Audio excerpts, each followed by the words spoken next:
ज्ञान वैविध्य चैनल में आपका स्वागत है।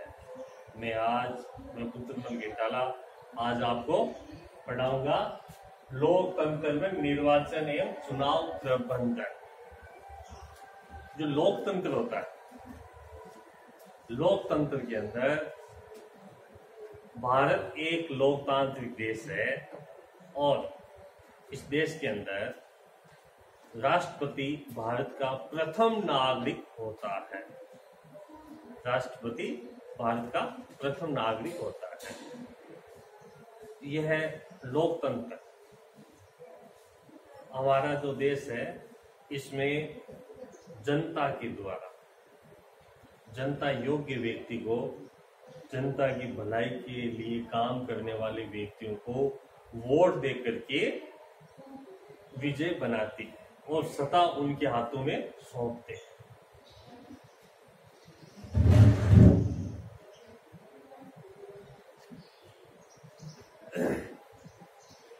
निर्वाचन एवं चुनाव प्रबंधन। अब इसमें क्या होता है कि सबसे बड़ी समस्या आती है कि जैसे चुनाव के समय कोई धांधली न हो जाए, चुनाव में पक्षपात न हो जाए, यह सबसे अहम बात होती है। इसलिए एक हमारे संविधान के अंदर निर्वाचन आयोग एक सर्वा संस्था अलग बनाई है, जिसमें न तो कोई राजनीतिक दबाव होता है, न कोई प्रशासनिक अधिकारी होते हैं उनका दबाव होता है। यह निर्वाचन आयोग स्वतंत्र आयोग होता है।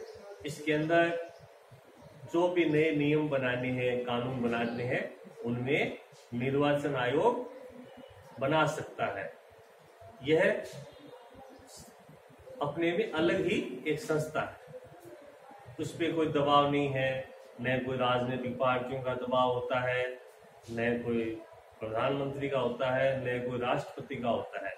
यह स्वतंत्र निष्पक्ष चुनाव कराने के लिए नियम बनाती है कि ऐसे चुनाव होने चाहिए जिसमें जनता है ना, वो अच्छे व्यक्ति को चुन सके, अपने मनपसंद व्यक्ति को चुन सके और उसमें जो अड़चन होती है, जो बाधाएं होती है, उनको मिटा दिया जाता है। ऐसे नियम बनाते हैं चुनाव आयोग। ऐसा नियम बनाता है जिससे किसी भी प्रकार की अड़चन, बाधा होती है, उनको आने नहीं देते हैं और एक बहुत अच्छे योग्य व्यक्ति को विजय दिलवाने के लिए ऐसे ऐसे नियम बनाती रहती है। तो यह भारत में निर्वाचन आयोग होता है। जो निर्वाचन आयोग है वो विधानसभा के चुनाव करवाता है, राज्यसभा के चुनाव करवाता है, लोकसभा के चुनाव करवाता है। इसमें राज्य निर्वाचन आयोग होता है ना, वो केवल विधानसभा के चुनाव करवाता है और पंचायत समितियों के, जिला स्तर के और राज्य स्तर के, वो 3 प्रकार के चुनाव करवाता है। और जो विधानसभा चुनाव होते हैं उनमें भारत चुनाव आयुक्त है, उनके राज्य जो चुनाव आयुक्त होता है वो सेंटर के अधीन काम करता है। उसकी शाखा बन करके ऊपर से जो सेंट्रल चुनाव आयोग से जो आदेश आते हैं उनको यहाँ क्रियान्वित करवाता है। उनमें कोई अड़चन होती है और उनकी रूपरेखा तैयार करते हैं, नए नए नियम बनाते रहते हैं। संसदीय प्रणाली के गुण अब पढ़ेंगे। संसदीय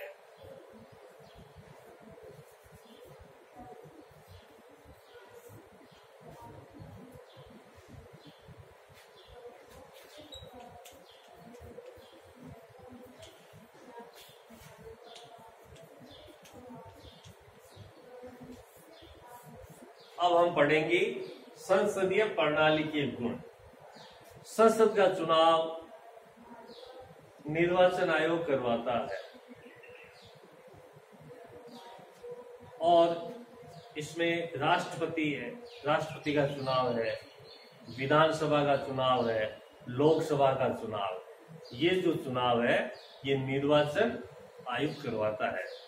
तो राष्ट्रपति का जो चुनाव होता है उनमें लोकसभा सदस्य हैं वो वोट देते हैं, राज्यसभा के सदस्य वोट देते हैं और विधानसभा के सदस्य भी वोट देते हैं। ये तीनों राज्यसभा, लोकसभा और विधानसभा, ये तीनों वोट देकर के भारत के प्रधानमंत्री को मतदान के द्वारा नियुक्त करती है। यह संसद के अंदर राज्यसभा है वो स्थायी सदन है, लोकसभा है वो 5 वर्ष के लिए होता है और पहले भी भंग किया जा सकता है। अविश्वास प्रस्ताव होता है तो पहले भी विधानसभा, लोकसभा भंग की जा सकती है। तो संसदीय प्रणाली के गुण, जो संसद प्रणाली है ये लोकतंत्र की मुख्य रीढ़ की हड्डी है। अगर निष्पक्ष चुनाव नहीं होंगे तो लोकतंत्र कैसे होगा? उसमें कई प्रकार की गड़बड़ी होगी। इसलिए निष्पक्ष चुनाव करवाने के लिए संसदीय प्रणाली है, इनका निर्वाचन आयोग मुख्य अंग है। यह सारा कार्य निर्वाचन आयोग करवाता है। जो संसदीय प्रणाली है वो बहुत ही इसमें निष्पक्ष, अच्छे व्यक्तियों का चुनाव होता है। अब संसदीय प्रणाली के दोष देखेंगे।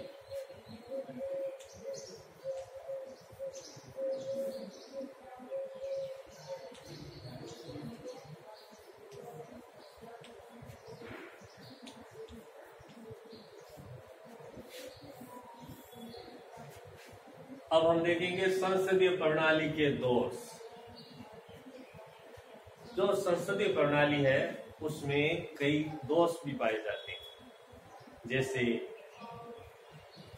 काफी बड़ा क्षेत्र होता है, मतदाता ज्यादा होते हैं, वोटर ज्यादा होते हैं, काफी लंबा क्षेत्र होता है, तो जहां शिक्षित व्यक्ति नहीं होते हैं, अशिक्षित लोग होते हैं या जिनको सही जानकारी नहीं होती है, तो उस वजह से कई बार अयोग्य व्यक्ति होते हैं वो भी चुनाव में जीत जाते हैं। वो किसी प्रकार जनता को बहका लेते हैं, नए नए वादे कर लेते हैं और इस प्रकार से उनका मस्तिष्क उनको अपनी ओर आकर्षित करने में सफल होते हैं और वो विजय हो जाते हैं।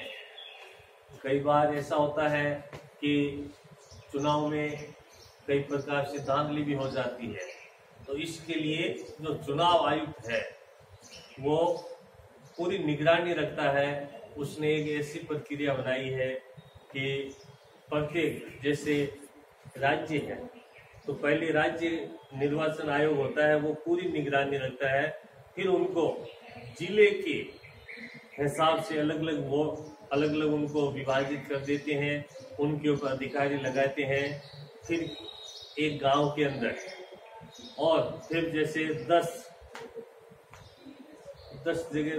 गांव हो गए, उनके ऊपर एक अधिकारी नियुक्त कर देते हैं जिनको जोनल मजिस्ट्रेट कहते हैं। वो पूरा जिम्मेवारी उसकी होती है कि वहां जो भी मतदान डाला जाता है उसमें किसी प्रकार की गड़बड़ी न हो। एक ऐसी व्यवस्था होती है कि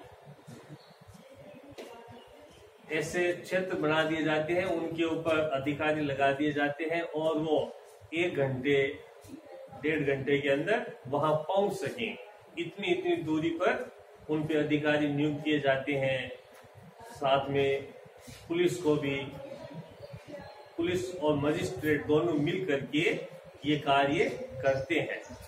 तो मजिस्ट्रेट होता है वो अपने क्षेत्र का ध्यान रखता है, उसमें पूरी जिम्मेवारी उस मजिस्ट्रेट की होती है और प्रत्येक घंटे के अंदर रिपोर्ट, एक घंटे में कितने % वोट डाले गए हैं और वो सारी एक घंटे के अंदर वो आगे रिपोर्ट भेजनी होती है राज्य स्तर पर। इस प्रकार से कहने का अर्थ यह है कि मजिस्ट्रेट और पुलिस दोनों मिल करके चुनाव निष्पक्ष से संपन्न करवाती है और वहां किसी भी प्रकार की धांधली न हो, किसी वोटरों के ऊपर कोई दबाव न हो, इस प्रकार से पूरी व्यवस्था रखती है। और जब पंचायत स्तर के चुनाव होते हैं, उनमें चुनाव होने के एक दिन बाद तक मजिस्ट्रेट और पुलिस की जिम्मेवारी होती है कि वहां शांति व्यवस्थाएं बनाए रखें। यह मजिस्ट्रेट का कार्य है। तो इसमें कई बार कुछ कमियां भी रह जाती हैं और कुछ दोष भी पाए जाते हैं। अध्यक्षात्मक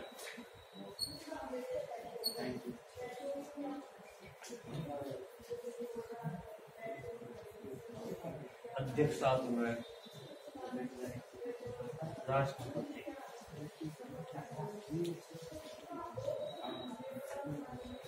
अध्यक्षात्मक राष्ट्रपति शासन प्रणाली की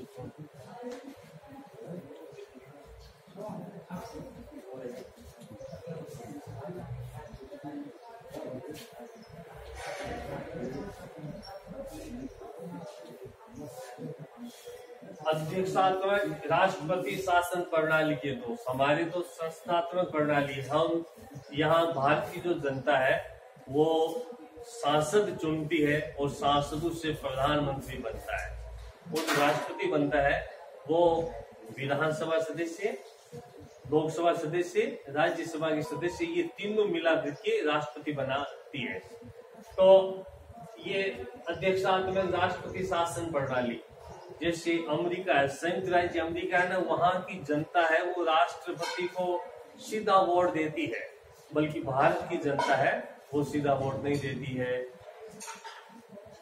प्रत्यक्ष प्रणाली अमेरिका में है, हमारे यहाँ भारत में अप्रत्यक्ष प्रणाली है। हम प्रधानमंत्री को चुनते हैं लेकिन अप्रत्यक्ष रूप से चुनते हैं। हम जिन प्रतिनिधियों को वोट देते हैं वो आगे राष्ट्रपति को बनाती है।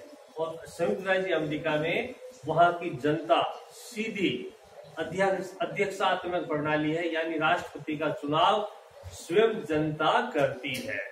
तो इसमें क्या होता है कि जनता जागरूक होती है तो एक अच्छे राष्ट्रपति का चुनाव हो जाता है। राष्ट्रपति जो होता है वो योग्य राष्ट्रपति का चुनाव हो जाता है। अप्रत्यक्ष प्रणाली में कई बार क्या होता है कि आगे राजनीति के कारण कई बार अयोग्य व्यक्ति भी चुना जा सकता है। तो इसमें ऐसी स्थिति में हमारे देश को कई प्रकार का नुकसान होता है। और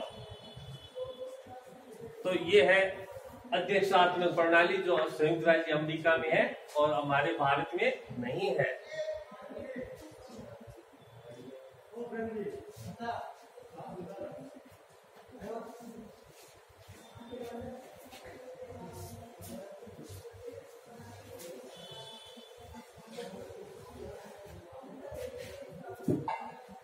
निर्वाचन प्रक्रिया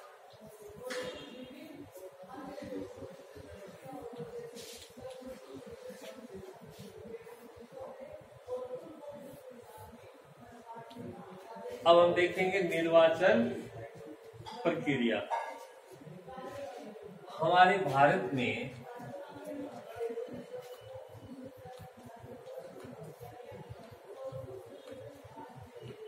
पाँच 543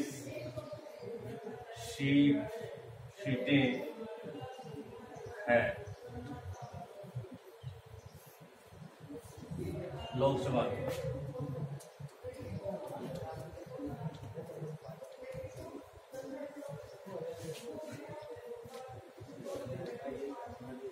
निर्वाचन प्रक्रिया अब हम ये देखेंगे कि हमारी जो लोकसभा है उसमें 543 सीट है।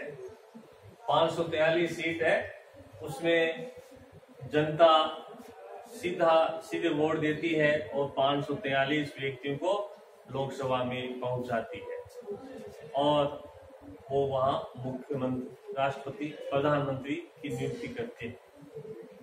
तो हमारे भारत में ऐसी व्यवस्था है। कितनी सीटें? 543 सीटें।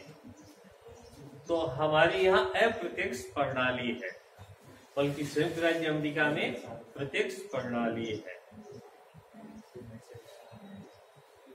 अब देखेंगे चुनाव का कार्यक्रम।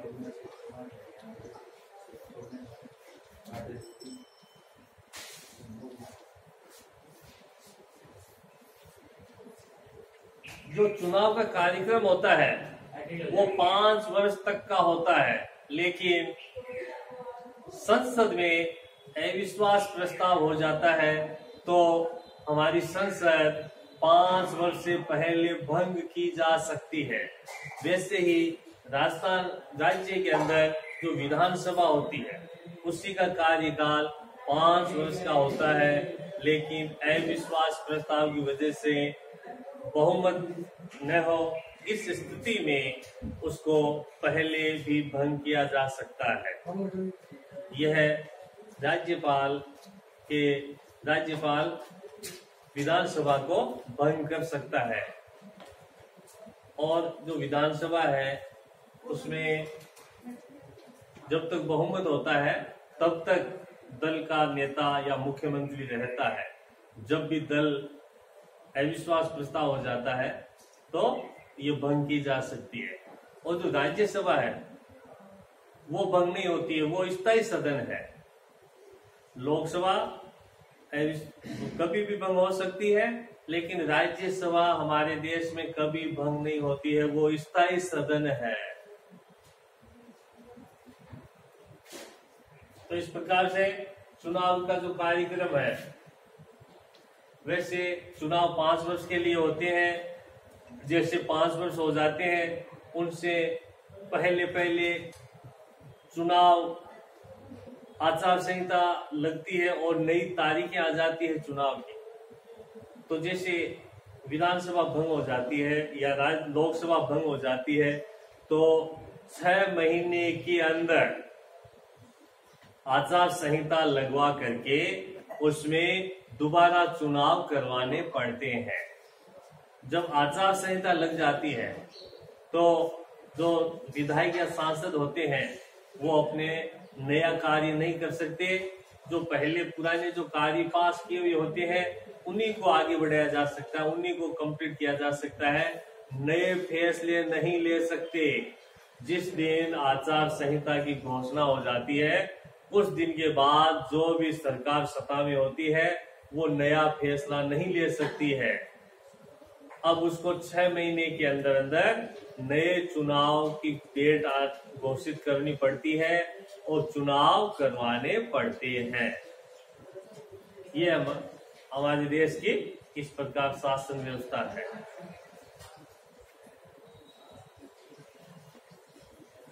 मतदान केंद्रों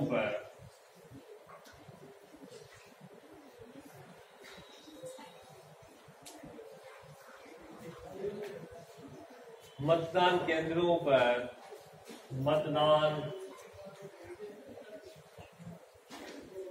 अधिकारी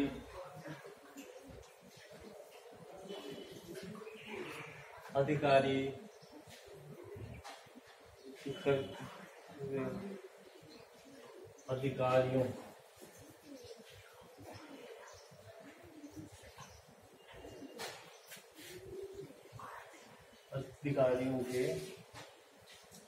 कर्तव्य और मतदान करते।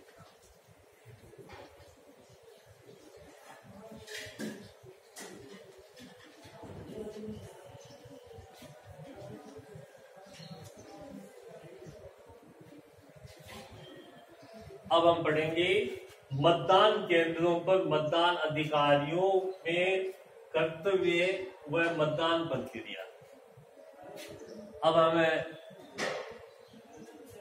जो चुनाव आयुक्त होता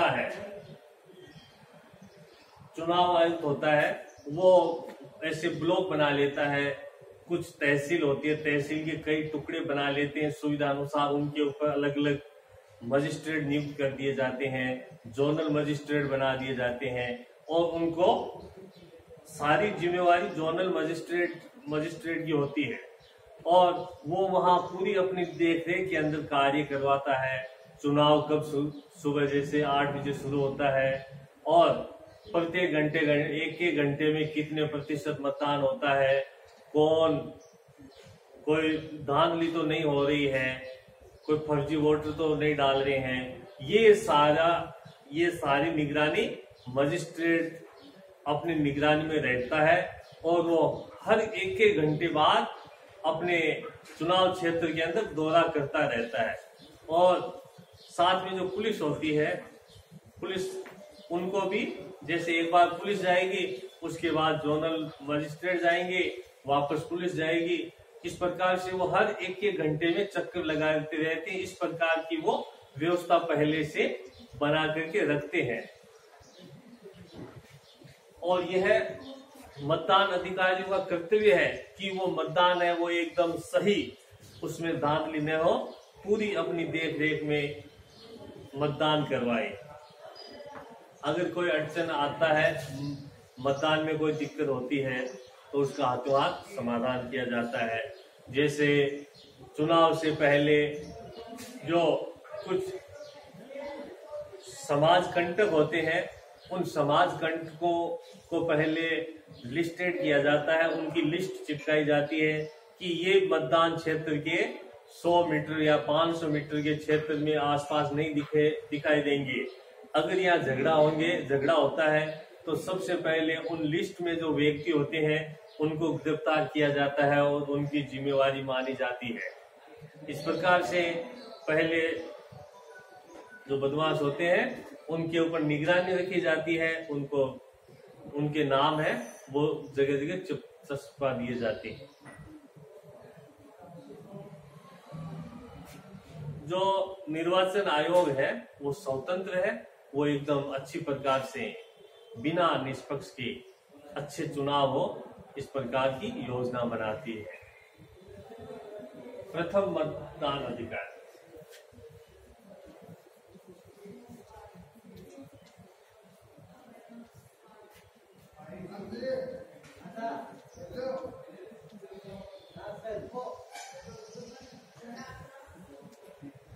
अब हम वोट देने के लिए आगे जाते हैं, रूम में जाते हैं, तो वहां पे प्रथम मतदान अधिकारी होता है। वहां जो मतदान करवाने वाली पार्टियां होती है उनमें अलग अलग अधिकारी बनाए हुए होते हैं। पहला अधिकारी होता है वो लिस्ट चेक करता है कि जो व्यक्ति आया उसका नाम है कि नहीं है, नाम मिलाता है, उसकी वोटर आईडी मिलाता है, आधार कार्ड मिलाता है, उससे ये विश्वास हो जाता है कि ये व्यक्ति सही है, तब उसको इंटर करने दिया जाता है, उसको आगे भेजा जाता है। द्वितीय मतदान अधिकारी।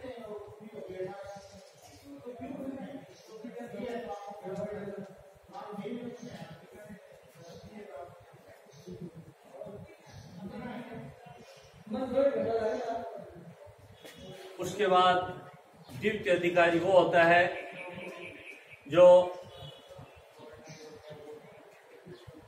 अंगुली पे स्याही लगाता है, और वो स्याही ऐसी होती है वो मिटती नहीं है, उसका देखता है कि ये पहले कहीं वोट देकर तो नहीं आया है। ये काम द्वितीय अधिकारी का है।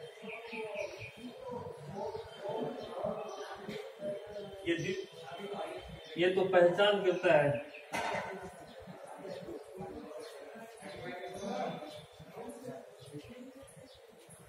ये अमिट स्याही लगाता है।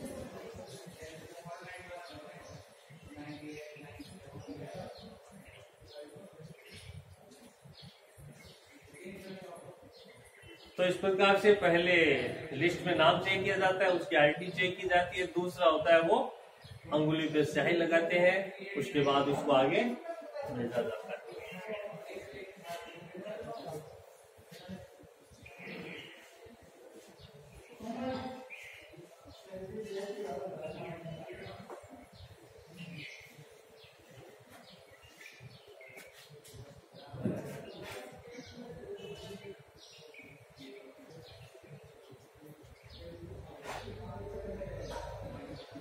अब बढ़ेंगे तृतीय मतदान अधिकार।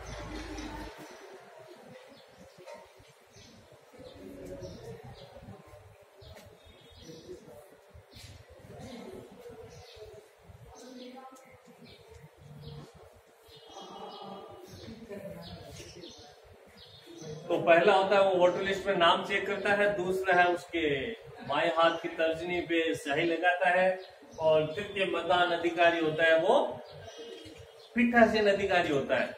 उसके पास में जो मशीन होती है, उस मशीन का यह ईवीएम,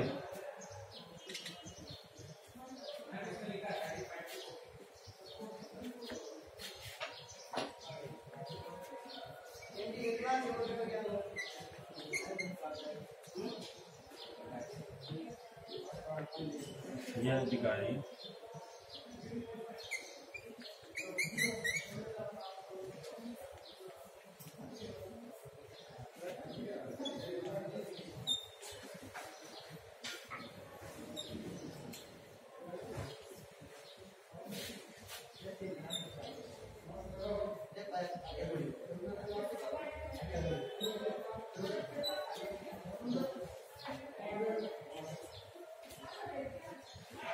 तो जो तृतीय मतदान अधिकारी होता है वो ईवीएम होती है, मशीन होती है, उसके ऊपर कहता है कि अब आप जाइए, बटन दबाइए, और वहां जाकर के मतदाता है वो जिस इच्छा अनुसार किसको वोट देना वो दे करके एक लाल बटन होता है वो दबा देता है, और उसके बाद एक बीप की आवाज आ जाती है।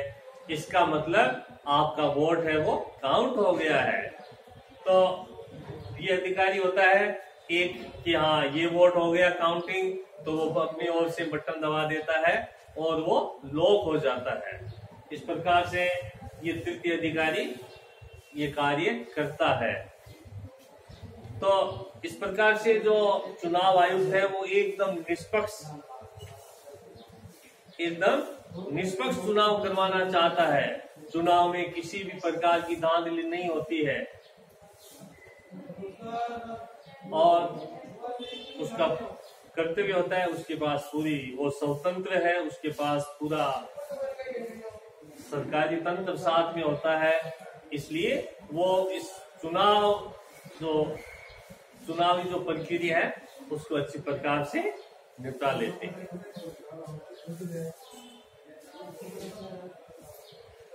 और इस प्रकार से आज हम इतना पढ़ेंगे, बाकी कल पढ़ाएंगे।